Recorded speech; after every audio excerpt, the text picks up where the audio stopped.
voted to leave. Apparently, I think he just called me David Lammy. Yeah, so she had that.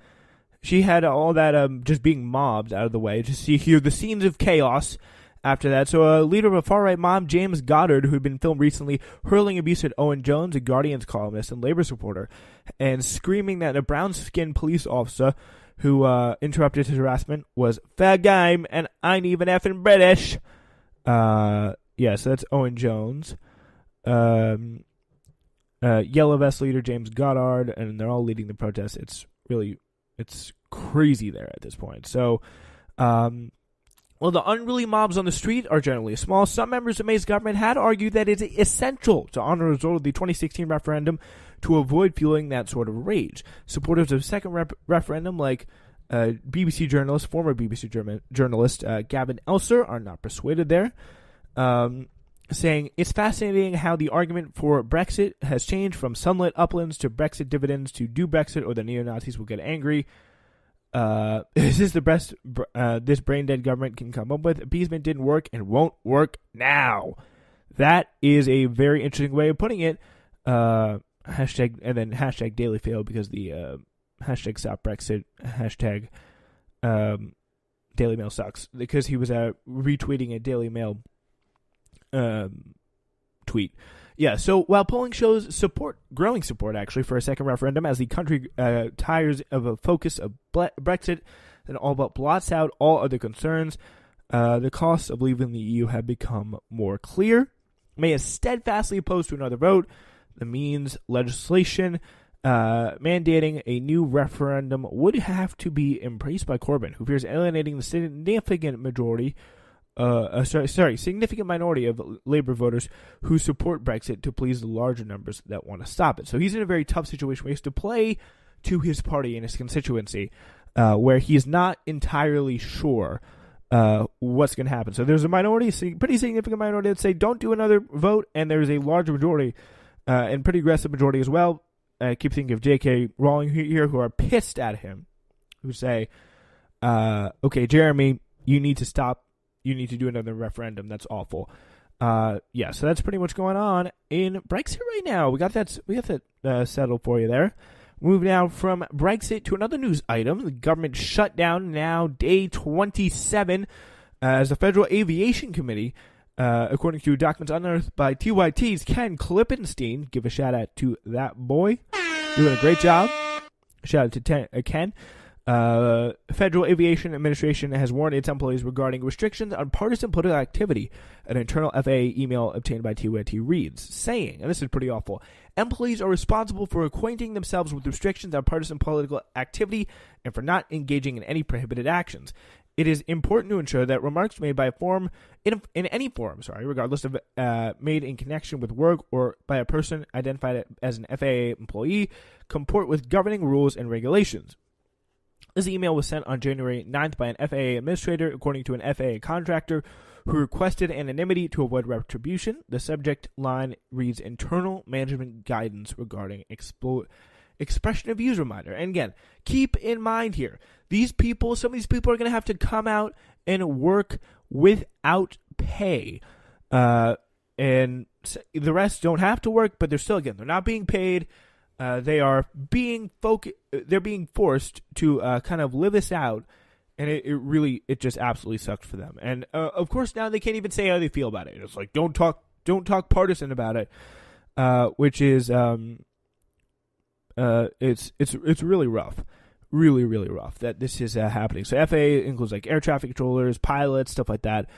In response to the previous FAA email, one pissed off FAA employee replied sarcastically, "Isn't there also a guidance about getting paid to work and forcing folks to work without pay being illegal?"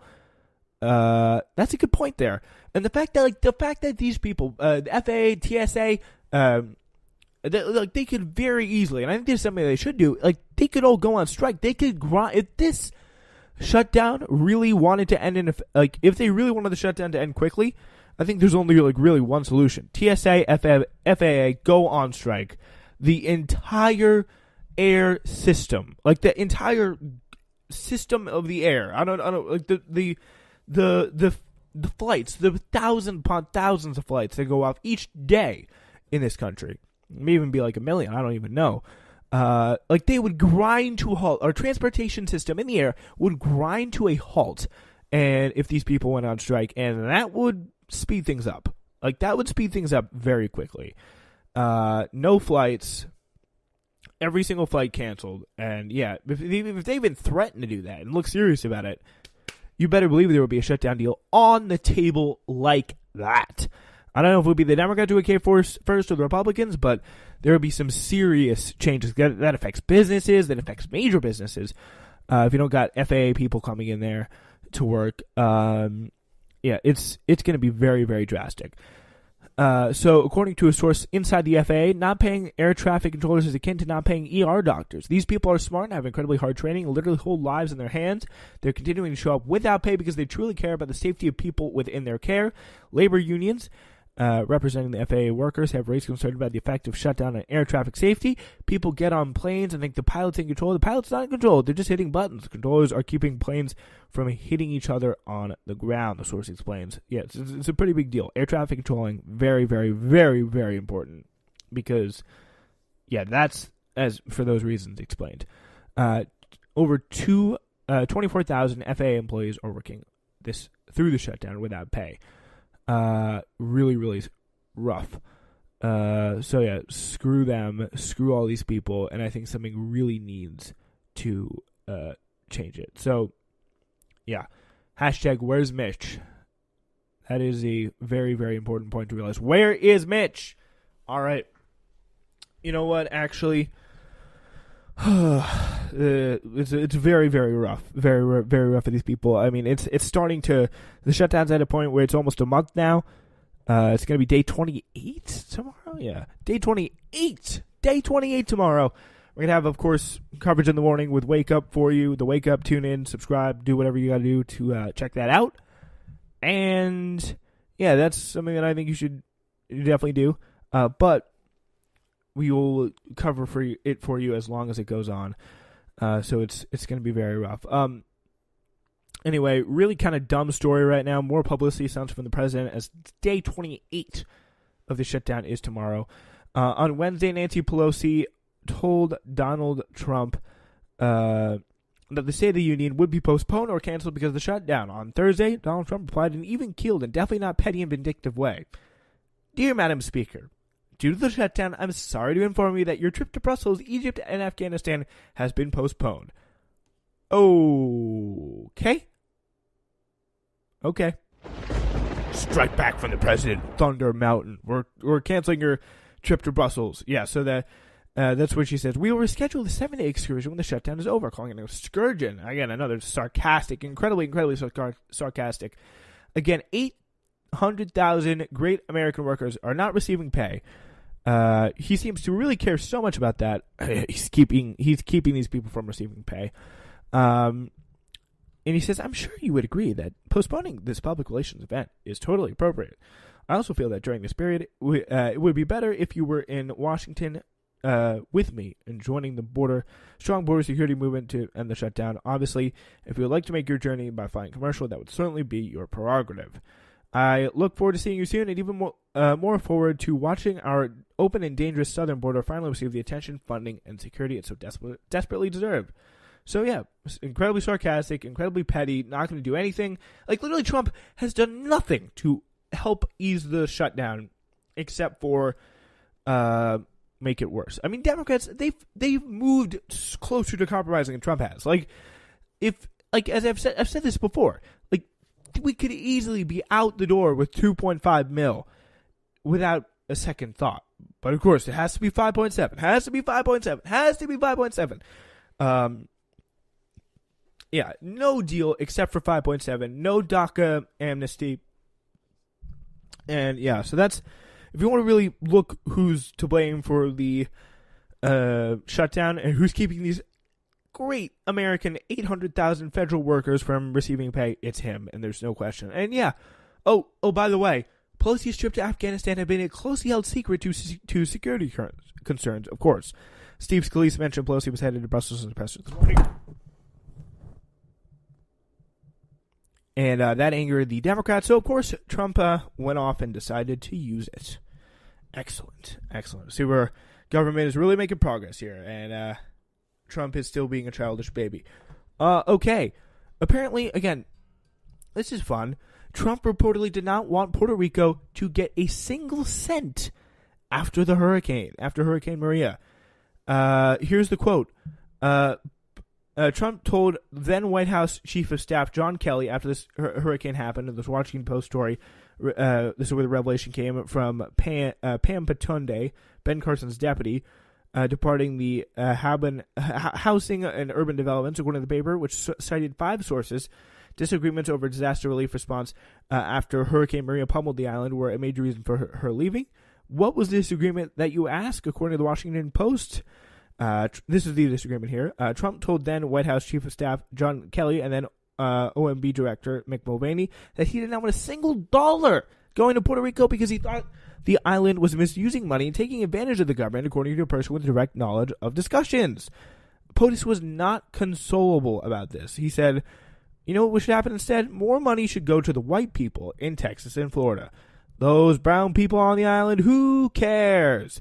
He didn't actually say this, but yeah, the notion that Puerto Rico was just waiting to get its hands on another sweet relief money to pay down its debt is just an absolutely nonsensical lie. To anyone who's seen any kind of video, any kind of images of what's going on in this country would know, like, these people are really they were in deep trouble, and they still are in deep trouble. The people of the actual people of Puerto Rico have done absolutely nothing wrong except for get battered and screwed from every which way. They are not responsible in this. This is the federal government. This is Trump putting them in this mess, and certain greedy interests in Puerto Rico at this point in time. So, yeah, it's really rough. Not consolable is a strange way to characterize a man who's looking for any excuse to leave Americans die, but that's our president. So, yeah, that's all very fun stuff. Karen Pence, sorry for the quick transition, but still, Karen Pence is being rightfully criticized after taking a teaching job at a school that discriminates against LGBTQ children and teachers. Second Lady Karen Pence took a page from Steve King's defensive playbook, essentially saying, since when is believing in a right-wing Christian theology that gay people are immoral and shall burn in hell for eternity offensive? Yeah, so when is that totally offensive thing? When did that ever become offensive? Saying, quote, it's absurd that her decision to teach art to children at a Christian school. The school's religious beliefs are under attack. Well, yeah, the school's homophobia. That's under attack. Homophobia is not a religious belief. It's a sick disease of the mind. So that's just to set Karen Pence straight on that. That's what's going on. No one's upset that Pence is teaching art to children. It's not even Christianity as a whole that's under attack. It's the Emmanuel Christian School in Virginia that explicitly bars students from enrolling who participate or condone in homosexual activity in any way, and where whatever art students are allowed to make, there probably features scenes of Sodom and Gomorrah burning to the ground and women turning into salt pillars or something like that. It's weird stuff. That is just absolutely disgusting. Yeah. Deep breath. So this is Pence's second time teaching at the school, the first time being between 2001 and 2013. So yeah, I mean, just hard right Christianity, like that is the theme of Mike Pence. And this is what we're gonna get.